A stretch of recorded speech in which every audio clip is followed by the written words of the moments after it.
मोदी सरकार Xi Jinping से बदला लेने जा रही है। इसी साल मार्च अप्रैल के दौरान चीन ने भारत के अरुणाचल प्रदेश में 30 जगहों के नाम बदल दिए थे। याद होगा आपको, एक लिस्ट जारी हुई थी और नया चीनी नक्शा भी जारी किया था उसने। उस समय भारत ने कड़ी आपत्ति जाहिर की थी और हमारे देश में विपक्षी दलों ने भी मोदी सरकार पर चीन के सामने सरेंडर करने का आरोप लगाया था। लगातार तीसरी बार मोदी सरकार बनते ही चीन को अब उसी की भाषा में जवाब देने का मन बना लिया गया है। सूत्रों के मुताबिक अब भारत भी LAC से सटे चीन के कब्जे वाले क्षेत्र में 30 जगहों के नाम बदलने जा रहा है। ऐसी संभावना है। भारत का यह कदम देश हित में है और विस्तारवादी चीन को सबक सिखाने वाला है। चीन के राष्ट्रपति शी जिनपिंग को इस बात का अंदाजा तो होगा कि कूटनीति के मैदान में मोदी और जयशंकर की जोड़ी इस बार ज्यादा आक्रामकता के साथ खेलेगी, लेकिन उन्हें यह बिल्कुल भी पता नहीं होगा कि पहले ही दिन से पावर हिटिंग शुरू हो जाएगी। विदेश मंत्रालय में चीन को जवाब देने वाली लिस्ट तैयार है। भारत LAC की उस पार चीन के नियंत्रण वाली 25 से 30 जगहों के नाम बदलने का फैसला कभी भी ले सकता है। सूत्रों के मुताबिक जिन जगहों के नाम बदले जाएंगे उनकी लिस्ट तैयार है। इस लिस्ट में 11 पहाड़, 4 नदियां, 1 तालाब और करीब 12 रिहायशी इलाके शामिल हैं।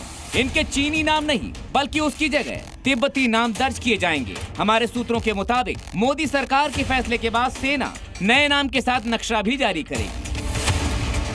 मोदी सरकार का यह कदम चीन के उस पैतरे का जवाब है जिसमें मार्च अप्रैल महीने के दौरान अरुणाचल प्रदेश में 30 जगहों के नाम बदल दिए गए थे। भारत के विदेश मंत्री एस जयशंकर कड़े फैसले के लिए जाने जाते हैं और इस बार भी उनका स्टैंड क्लियर है। चीन के खिलाफ आक्रामक बैटिंग करनी होगी और LAC पर तनाव कम करने पर फोकस होगा। चीन के बारे में हमारी फोकस तो होगी कि सीमा में जो स्थिति जो है उसमें अभी भी कुछ इश्यूज बाकी बचे हुए हैं, तो उसको कैसे निपटाया जाए। पाकिस्तान के साथ ये भी आप जानते हैं कि विषय जो है सालों से वो जो आतंकवाद का विषय जो है, cross border terrorism, how do we find a solution to it so that cannot be the policy of a good neighbor। विदेश मंत्रालय संभालते ही उन्होंने मीडिया के जरिए विस्तारवादी चीन और आतंकवाद की जन्नत पाकिस्तान को मैसेज दिया है। लेकिन बड़ी बात है जिनपिंग को उन्हीं के अंदाज में बार बार और लगातार पटखनी देना। मोदी सरकार के पहले 2 टर्म को याद कीजिए। पहले टर्म में भारत और चीन के बीच डोकलाम में विवाद हुआ था। वहाँ भी चीन की सेना को पीछे हटना पड़ा था। मोदी सरकार जब दूसरी बार आई तो 1 साल बाद ही गलवान में हिंसक तनाव हुआ। भारत के जवान चीनी सैनिकों पर भारी पड़े और अब तीसरी बार मोदी सरकार बनते ही नाम बदलने वाली कूटनीति का जवाब दिया जा रहा है। हिंदुस्तान ने भी अब तिब्बत में ऐतिहासिक इम्पोर्टेंस बताते हुए नाम बदल दिए। नाउ दिस इज कॉल्ड कि हम चाइना को उसी भाषा में जवाब देंगे जो भाषा चाइना समझते। हमें ये नहीं भूलना चाहिए कि 5 दिन बाद ही गलवान की घटना के 4 साल पूरे हो जाएंगे और गलवान के बाद से ही छटपटा रहा चीन बीच बीच में भारत को भड़काने की कोशिश करता रहा है, कभी घुसपैठ के जरिए तो कभी भारतीय इलाकों के नाम बदलकर। नवंबर 2017 में चीन ने अरुणाचल प्रदेश के 6 जगहों के नाम बदल दिए थे। दिसंबर 2021 में 15, अप्रैल 2023 में 11 और अप्रैल 2024 में अरुणाचल की 30 जगहों के नाम बदलकर भारत को वो उकसाता रहा। लेकिन अब जिस तरह नाम बदलने को लेकर भी भारत ने चीन को उसी के अंदाज में जवाब देने का मन बनाया है, उम्मीद है चीन की ये बुरी आदत सुधर जाए। प्रणय उपाध्याय के साथ ब्यूरो रिपोर्ट, जी मीडिया। देश हित में अब बात मोदी के मंत्रियों की, जो आज सुबह सुबह ही दफ्तर पहुंचना शुरू हो गए। अधिकारी भी अपने दफ्तर समय से पहले पहुंच गए। पीएम मोदी ने अपने सभी मंत्रियों को स्पेशल टास्क दिया है जिसके मुताबिक सबसे पहले उन्हें सरकार बनने के 125 दिन के भीतर अपने टारगेट पूरे करने हैं। इसीलिए मंत्री भी कार्यभार संभालते ही फाइलें खंगाल रहे हैं। जरूरी दस्तखत करने से लेकर अपने अधिकारियों के साथ अपने अपने काम में वो जुटे हुए हैं। देखिए ये रिपोर्ट।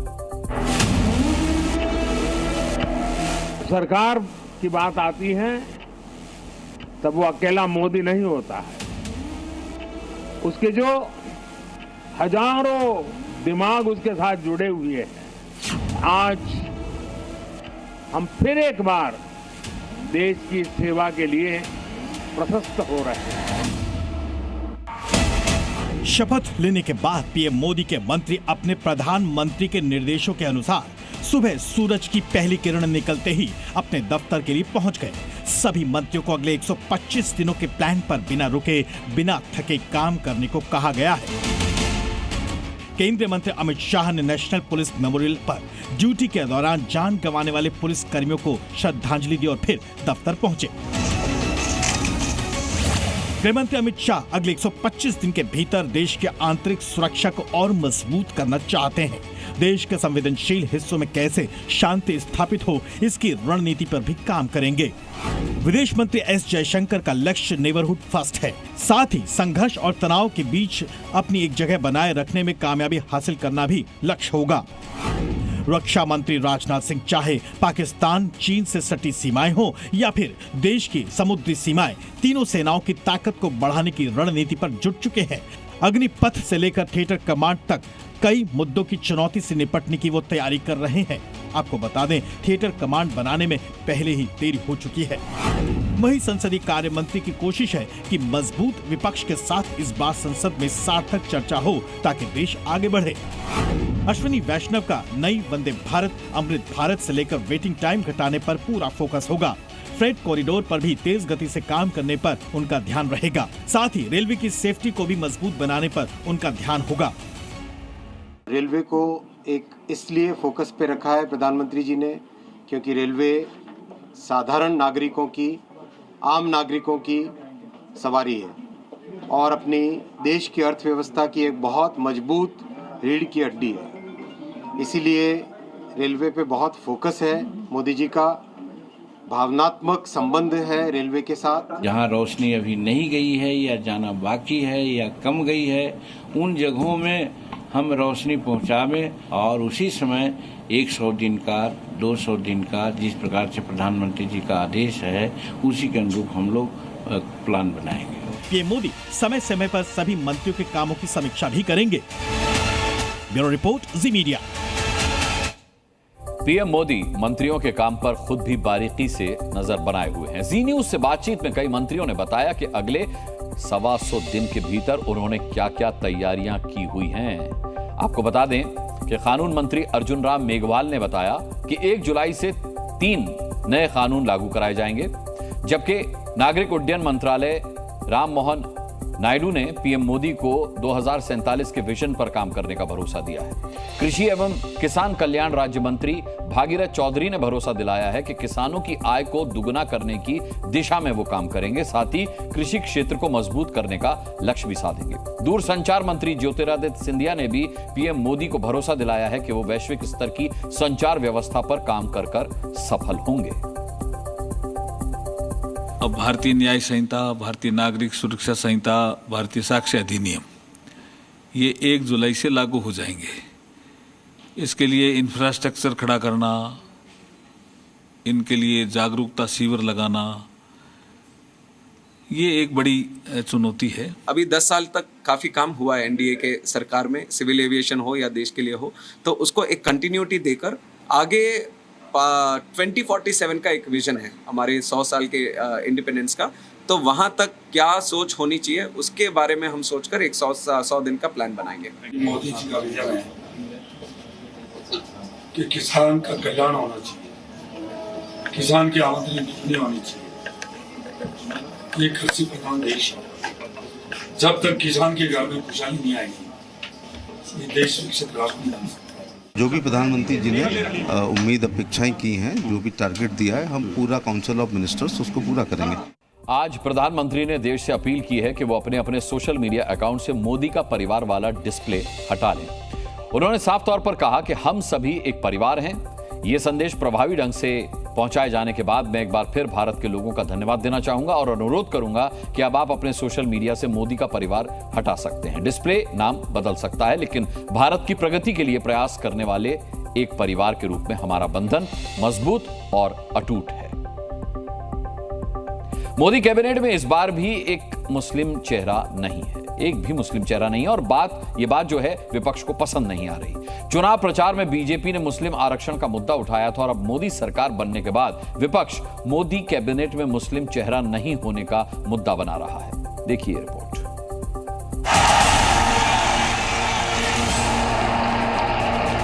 मैं नरेंद्र दामोदर दास मोदी ईश्वर की शपथ लेता हूं कि मैं विधि द्वारा स्थापित सच्ची श्रद्धा और निष्ठा रखूंगा।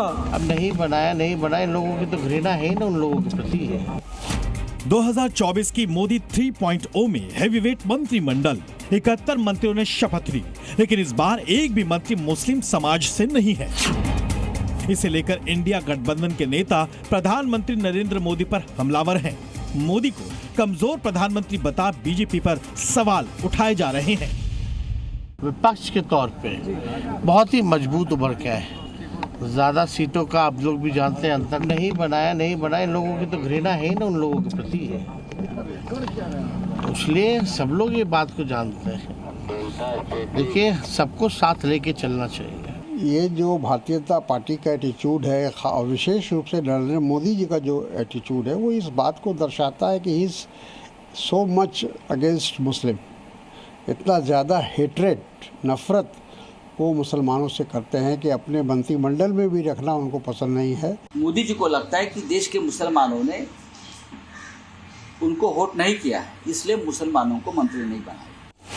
अब आपको बताते हैं कि आखिर क्यों विपक्ष मोदी सरकार पर प्रहार कर रहा है। बीजेपी ने विपक्ष को करारा जवाब देते हुए कहा है कि बीजेपी जाति धर्म के आधार पर भेदभाव नहीं करती है। केंद्र में नरेंद्र मोदी की सरकार ने 10 वर्षों की सरकार रही, किसी के साथ कोई भेदभाव नहीं किया। अभी वो शपथ ग्रहण ही हुआ है, आगे भी मंत्रिमंडल विस्तार होगा, आगे भी संभावनाएं बनी हुई है। राजनीति में संभावना बनी रहती है और जिन लोगों को जगह नहीं मिला है आगे निश्चित रूप से उन लोगों का ख्याल रखा जाएगा। पीएम मोदी खुद भी देश के विकास में सभी के साथ होने की बात करते रहे हैं। मेरे दिल दिमाग में सिवाय 140 करोड़ कोई नहीं, और मेरे लिए 140 करोड़ नागरिक नहीं है, मेरे लिए 140 करोड़ परमात्मा का रूप है। यही वजह है कि इस बार विपक्षी पार्टियां लगातार मोदी सरकार में मुस्लिम मंत्रियों का नाम न होने से राजनीति का मौका पा चुके हैं। हालांकि खास बात यह भी है कि इस बार मोदी कैबिनेट में 5 अल्पसंख्यक मंत्रियों को जगह दी गई है। पटना से रुपेंद्र श्रीवास्तव के साथ ब्यूरो रिपोर्ट, जी मीडिया। मोदी सरकार की नई कैबिनेट इस समय चर्चा में जरूर है, लेकिन जिस तरह से योगी आदित्यनाथ उत्तर प्रदेश में लगातार एक्शन ले रहे हैं, उससे लगता ही नहीं है कि योगी ने दूसरी बार सीएम की शपथ 3 साल पहले ली थी। आपको यह जानकर हैरानी होगी कि योगी ने आज एक दिन में, या कहें कि सिर्फ एक मीटिंग में 41 बड़े फैसले लिए हैं। आखिर इतनी तेजी से फैसले लेने के पीछे योगी की रणनीति क्या है? क्या इन फैसलों से यूपी में बीजेपी के अच्छे दिन आने वाले हैं?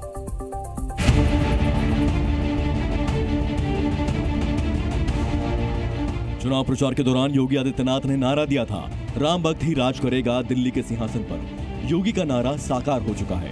प्रधानमंत्री नरेंद्र मोदी लगातार तीसरी बार दिल्ली के सिंहासन पर बैठ चुके हैं और अब योगी मोदी का टारगेट पूरा करने में जुट गए हैं। 4 जून के बाद से अब तक यानी पिछले 7 दिनों में योगी आदित्यनाथ को देश की जनता ने बोलते हुए नहीं देखा। कैमरे के आगे वो चुप हैं, लेकिन कैमरा के पीछे अपने मंत्रियों और आला अधिकारियों के बीच वो खूब बोल भी रहे हैं और बड़े बड़े फैसले भी ले रहे हैं। आज यूपी कैबिनेट की बैठक में उन्होंने खटाखट 41 बड़े फैसले लिए। उन 41 बड़े फैसलों में से एक है यूपी में तबादला नीति, जिसे योगी कैबिनेट ने मंजूरी दे दी। इससे अब सरकारी अधिकारियों और कर्मचारियों के तबादले पूरी पारदर्शिता के साथ किए जाएंगे।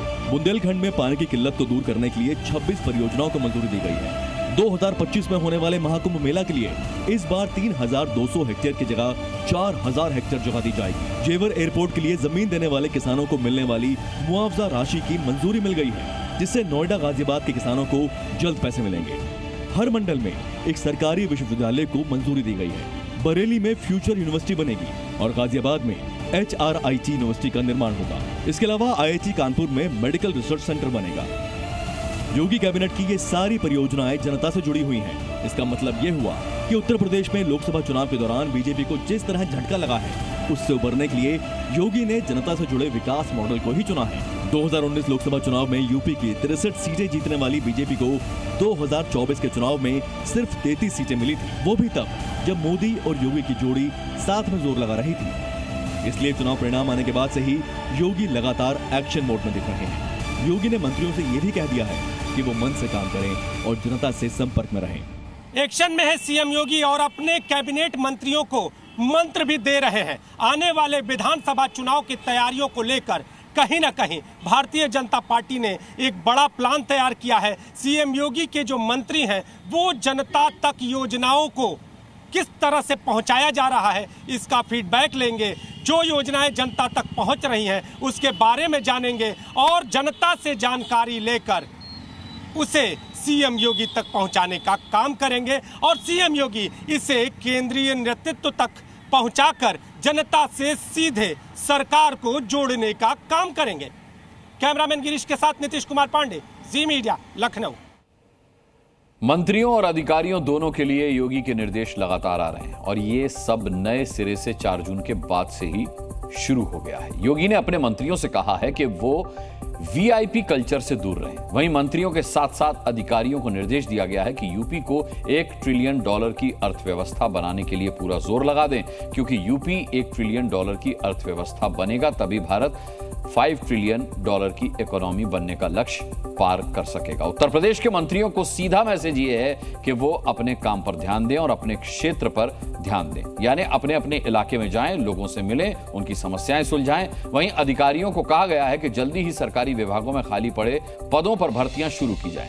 इस भीषण गर्मी में बिजली कटौती करके जनता को परेशान न किया जाए। इसके अलावा यूपी में जो विधानसभा उपचुनाव होने हैं उसकी जिम्मेदारी भी 3 मंत्रियों को दी गई है। वहीं अधिकारियों के लिए टास्क ये है कि गन्ना किसानों और मनरेगा के मजदूरों की मेहनत का जो पैसा बकाया है उसे जल्द से जल्द दिया जाए।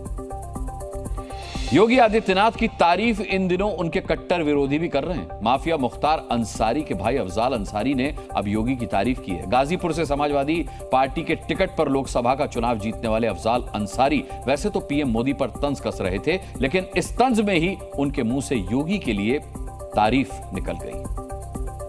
अंतिम चरण में योगी आदित्यनाथ ने बनारस में आकर के एकदम खूंटा गाड़ करके इस बात का प्रयास कर दिया और अपने लोगों को तेज किया कि किसी भी सूरत से मोदी जी को जिता देना है। और नहीं, यकीन मानिए मोदी जी भी चुनाव हार गए होते अगर इतना मजबूती से योगी आदित्यनाथ लगे। सच कहा जाए तो खुद अफजाल के मुंह से योगी आदित्यनाथ इस तरह की तारीफ सुनकर खुश नहीं होंगे, क्योंकि अफजाल अंसारी दरअसल इस बयान से पीएम मोदी पर निशाना साध रहे थे। अगली खबर का रुख करते हैं। अमेठी और रायबरेली की जीत के बाद कांग्रेस बेहद खुश है। खासकर राहुल गांधी और प्रियंका गांधी का जोश काफी हाई है। दोनों ही आज साथ साथ रायबरेली पहुंचे और रायबरेली की जनता को थैंक यू कहा। खास बात यह है कि दोनों अब यहां से यूपी में अगली लड़ाई की तैयारी करते दिख रहे हैं।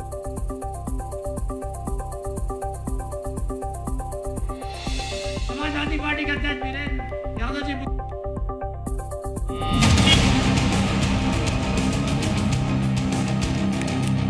अगर ये लड़ जाती वाराणसी में, हिंदुस्तान के प्रधानमंत्री 2-3 लाख वोटों से वाराणसी का चुनाव हार जाते।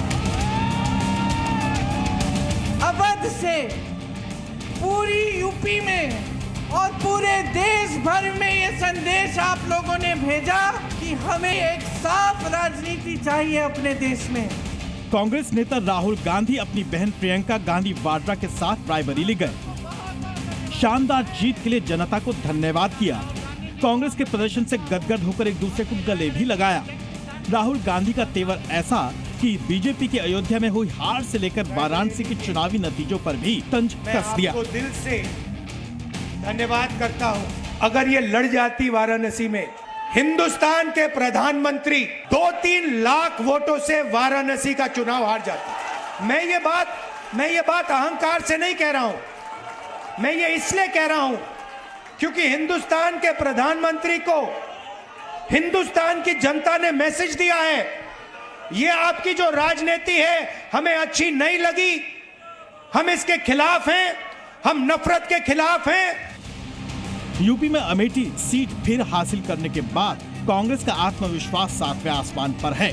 दूसरी ओर चिलचिलाती धूप में प्रियंका राहुल से मिलने हजारों की संख्या में कांग्रेस कार्यकर्ता भी पहुंचे थे। कांग्रेस अब यूपी विधानसभा चुनाव पर नजर बनाए हुए है, जबकि कांग्रेस पार्टी का सबसे बड़ा टारगेट इसी साल होने वाले हरियाणा, महाराष्ट्र और झारखंड विधानसभा चुनाव पर भी है। ये शुरुआत है। हिंदुस्तान ने मैसेज भेजा है कि हमें नरेंद्र मोदी जी का विजन अच्छा नहीं लगता, हमें नफरत नहीं चाहिए, हमें हिंसा नहीं चाहिए, हमें मोहब्बत की दुकान चाहिए और हमें नया विजन चाहिए देश के लिए। वैसे कांग्रेस की चिंता ये भी है कि जिन राज्यों में इस बार उनका लोकसभा चुनाव में खाता भी नहीं खुला, वहां के लिए क्या रणनीति बुनी जाए। इस बीच बीजेपी ने एक-एक कर राहुल गांधी को जवाब दिया है। आप चुनाव में वोट पड़ते ही खटाखट पैसा आएगा, तो वो कह रहे थे कि इन लोगों ने खटाखट झूठ बोला और खटाखट झूठ बोलकर वोट ले लिए और खटाखट झूठ बोलकर धोखा दे दिए। अब वो महिलाएं कह रहे हैं कि समय आने दीजिए, इनको खटाखट बदला देने का काम करेंगे। राहुल गांधी ने अब संसद के बाहर ही नहीं, संसद के भीतर भी गरजने वाले अपने इरादे साफ कर दिए हैं। अब हमारे पास पार्लियामेंट हाउस में सेना बैठी हुई है। इस बार हमारी पूरी कोशिश होगी, ऑपोजिशन में बैठे हैं मगर अग्निवीर को ऑपोजिशन में रद्द करने की कोशिश करेंगे। मैं रायबरेली का सांसद हूं, मगर जो मैंने आपसे कहा था, जो भी रायबरेली में होगा वो अमेठी में भी होगा। वैसे राहुल गांधी जिस तरह से यूपी में आकर गरजे, उससे साफ है कि अब वायनाड की सीट पर कांग्रेस का हाथ कोई और मजबूत करेगा। सूत्रों के मुताबिक अमेठी और रायबरेली की जनता को धन्यवाद देने के बाद राहुल और प्रियंका वायनाड जाने का प्लान कर रहे हैं। यानी अब सबकी नजर इस बात पर टिकी है कि क्या वायनाड से प्रियंका गांधी कांग्रेस का चेहरा होंगी। अमेठी से रवि त्रिपाठी के साथ ब्यूरो रिपोर्ट, जी मीडिया। प्रधानमंत्री नरेंद्र मोदी आंध्र प्रदेश और ओडिशा के सीएम के शपथ ग्रहण समारोह में शामिल होंगे। आंध्र प्रदेश के सीएम के रूप में चंद्रबाबू नायडू 12 जून को सुबह 11 बजे शपथ लेंगे। नीतीश कुमार भी नायडू के शपथ ग्रहण समारोह में आएंगे। वहीं ओडिशा में बीजेपी की जीत हुई है और मोहन चरण मांझी को सीएम बनाया जाएगा। उनका शपथ ग्रहण समारोह 12 जून को ही शाम 4:45 पर होगा।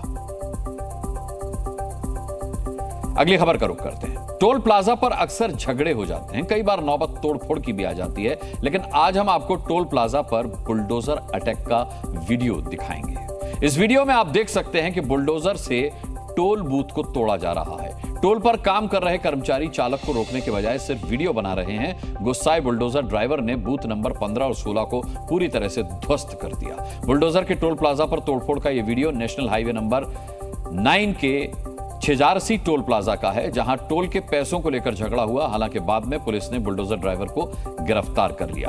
अब तक यूपी में बुलडोजर से अपराधियों के घरों और संपत्तियों को तोड़ा जा रहा था, लेकिन यहां तो बुलडोजर ने टोल प्लाजा पर ही उत्पात मचा दिया।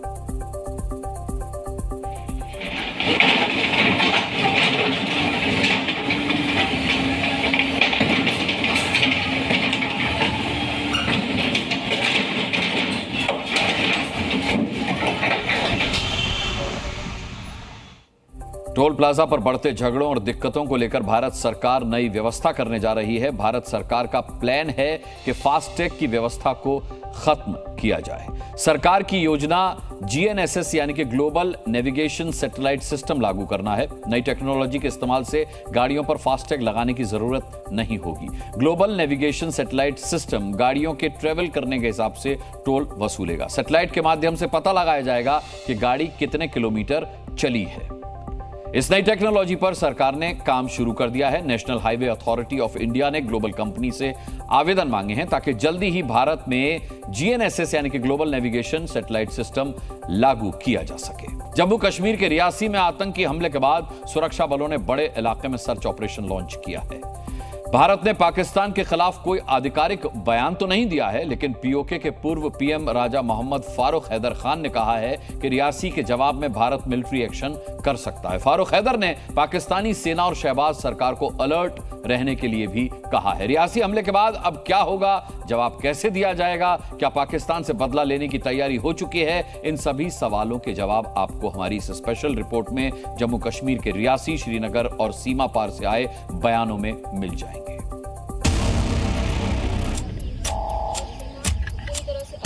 रियासी में आतंकियों के अंत का ऑपरेशन शुरू हो चुका है।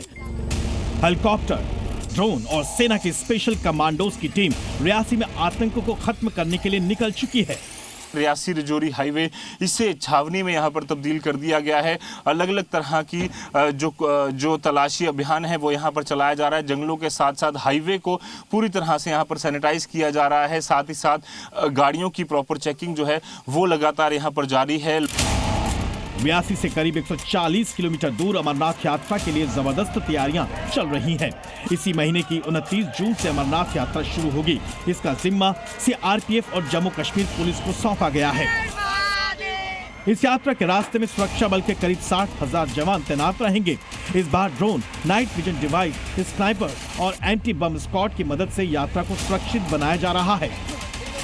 पवित्र गुफा तक जाने वाले दोनों रास्ते हैं, उस पे जो है कई जगहों पर ड्रोन सिस्टम लगाया गया है, हेक्साकॉप्टर से सर्विलेंस रखी जा रही है। इसके अलावा एयर सर्विलेंस का भी उपयोग किया जाएगा जब यात्रा शुरू होगी।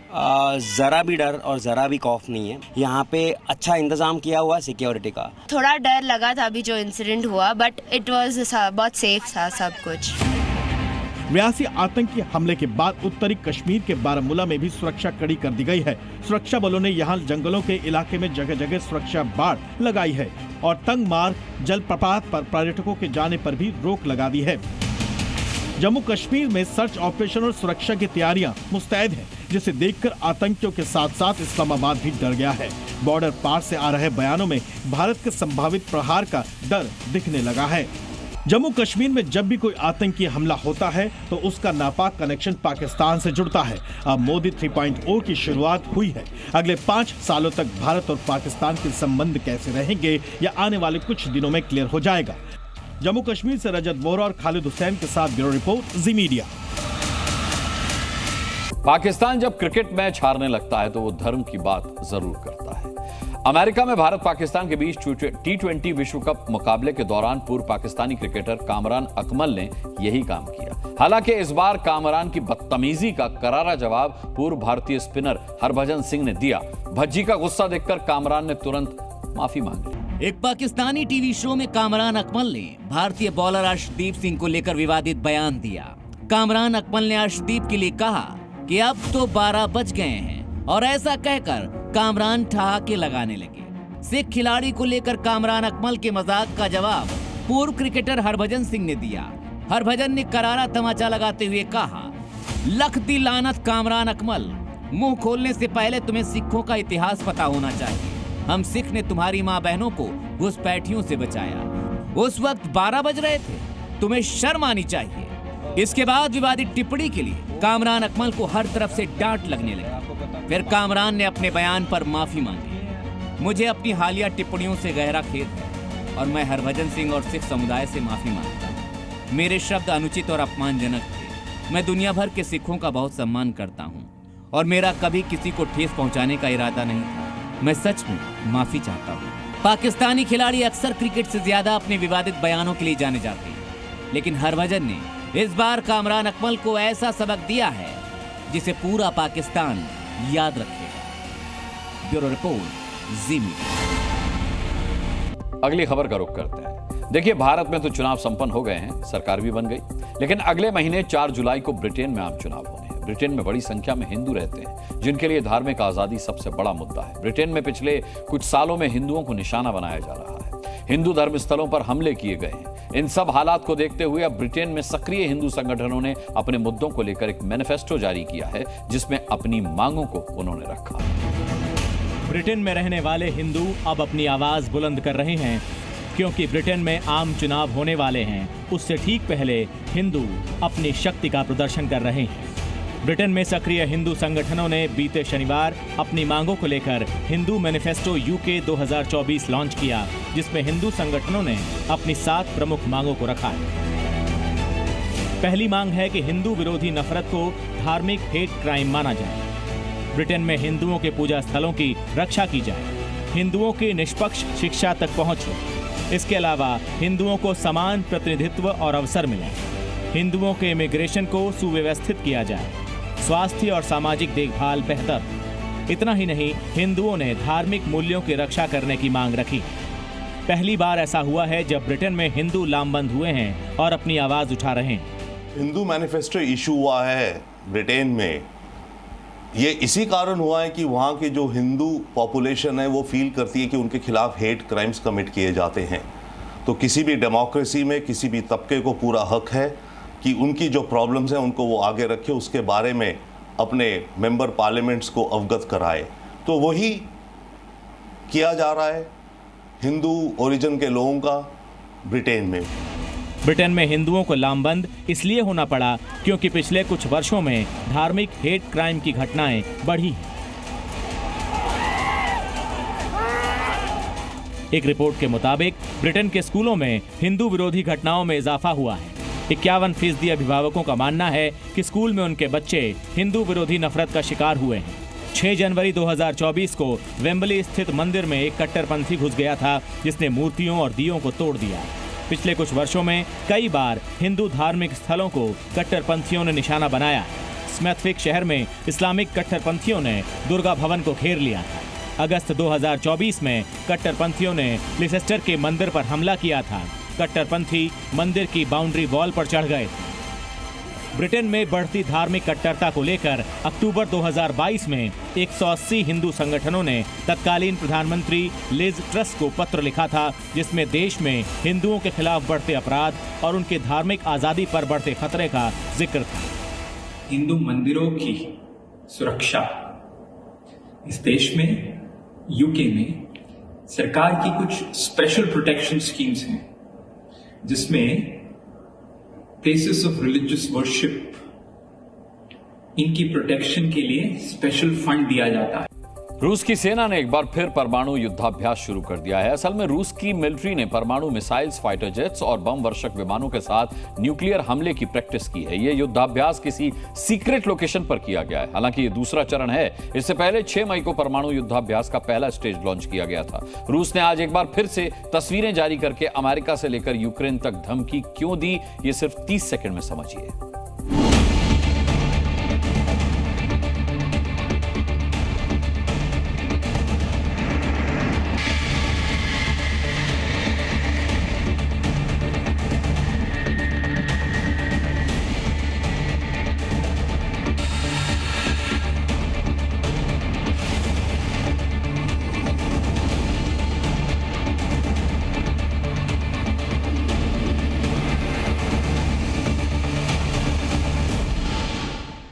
और अब देश हित में बात प्रधानमंत्री मोदी को मिले स्पेशल गिफ्ट की, जो पीएम मोदी को शपथ ग्रहण के ठीक बाद मिला है, जिसे रूस के राष्ट्रपति पुतिन प्रधानमंत्री मोदी के लिए भेज रहे हैं। गिफ्ट असल में है काला सोना, जिसे रूस इंटरनेशनल नॉर्थ साउथ कॉरिडोर के रास्ते भेजेगा। रूस और भारत का यह स्पेशल गिफ्ट वाली योजना क्या है, ये रिपोर्ट बताएगी आपको।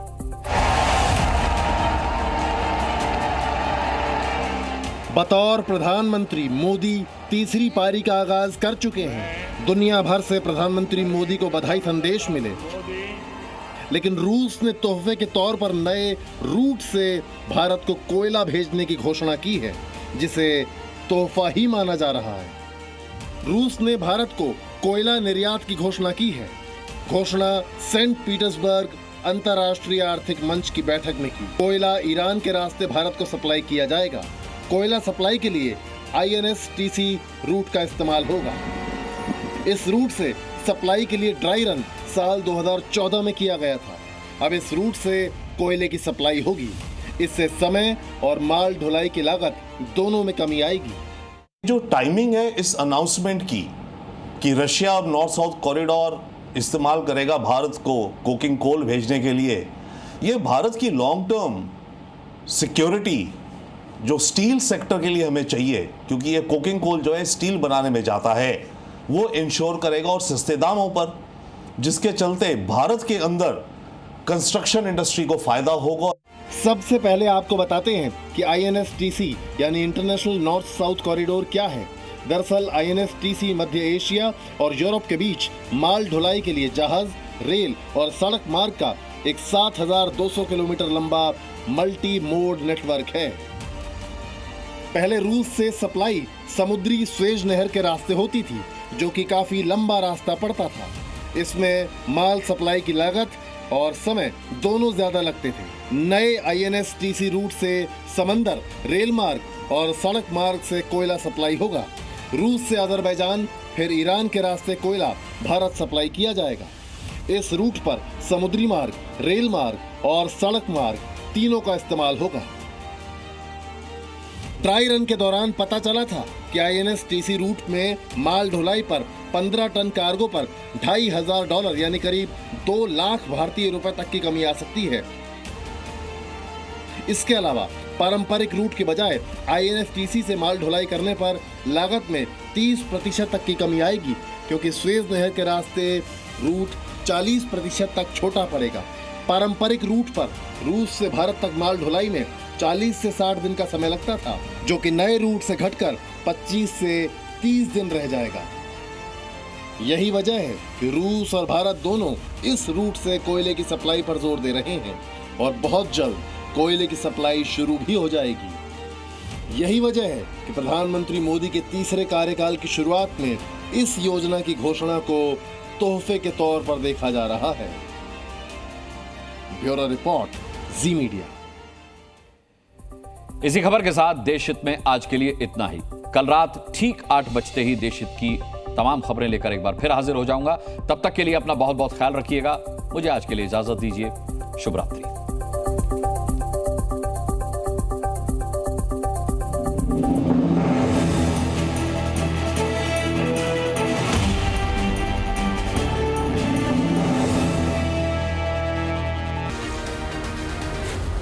Zee News.